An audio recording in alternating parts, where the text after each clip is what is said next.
Hi, this is Gurman with you once again. I'm going to take this time to read to you 2 Corinthians chapter 5, verses 14 through 21.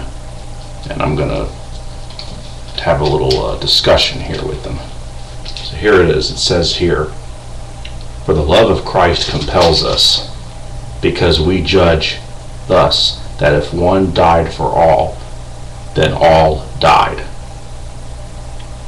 And he died for all, that those who live should live no longer for themselves, but for him who died for them and rose again." Now think about that. In verse 14 it says that Christ died for all, everybody. And he also says that if Christ died for all, then all died. That means we all died. We all died with him. Our Adamic selves died with him. And that same thing Paul says in Romans 6, chapter 6, that our old man was crucified with him, that we should no longer be slaves to sin, but slaves to righteousness.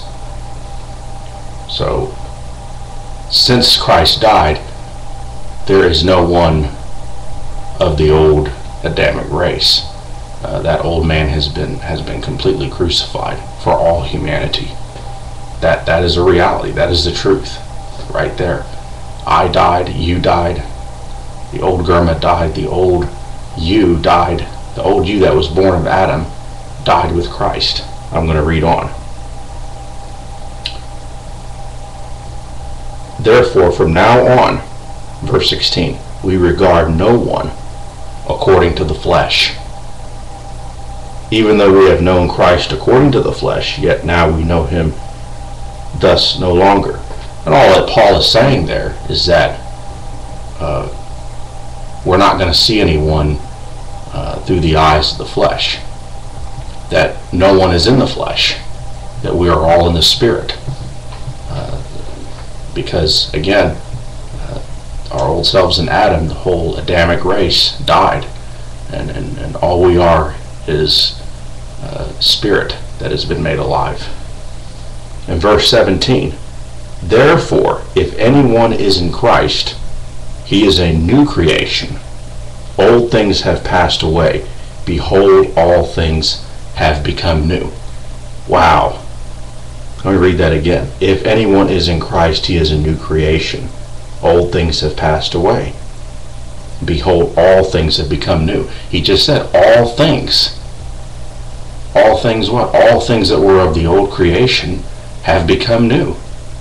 And that term new creation means a species that never existed before.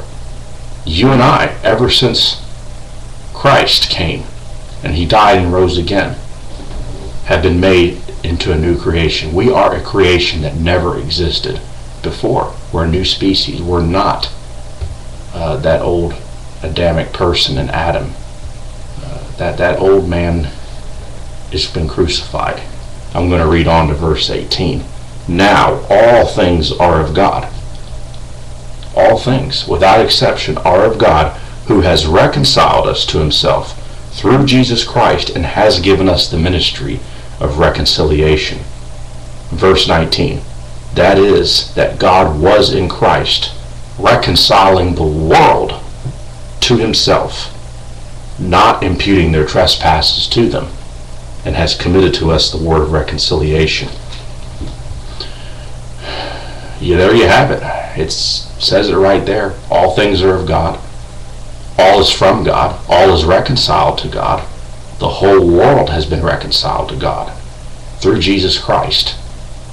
Not one person is left out. That is the good news, that every true minister of the gospel is to proclaim to the world that God was in Christ reconciling you and me and the rest of the world unto himself, not imputing their trespasses against them, or in some translations it says not counting their sins against them. That's an objective reality for everybody.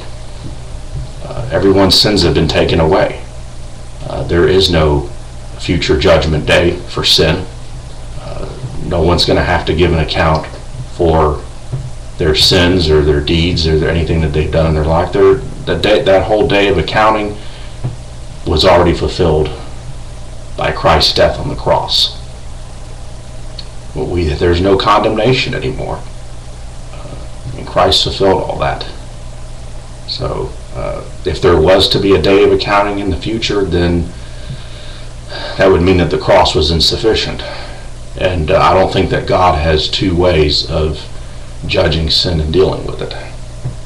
Now, verse 20. Now then, we are ambassadors for Christ, as though God were pleading through us. We implore you, on Christ's behalf, be reconciled to God. In other words, believe it. You've been reconciled to God. Now believe it, and when you believe it, you become reconciled in your own mind. In other words, you begin to see yourself as one with God. That's what Paul is imploring. That's what every minister of the gospel is there to do, is to implore you that you've been reconciled to God. Believe it. Reckon yourself as reconciled to God. See yourself as one with Him. You're not separated from God. We're all one. For He made Him who knew no sin to be sin for us. This is very important, that we might become the righteousness of God in Him. It's verse 21. Christ literally became sin for everybody. And I think what that means is that He absorbed the condition of sin that came through the first Adam into Himself completely. Not only absorbed the condition of sin, but absorbed the old man of sin into Himself. So He took it away. God loved the world so much that He was willing to take on the sin of the world unto Himself, so that we would have His righteousness in exchange for our sin. And this is a reality for everyone. It's the good news. I thank you for watching, and I hope you get something out of this. Grace and peace to you.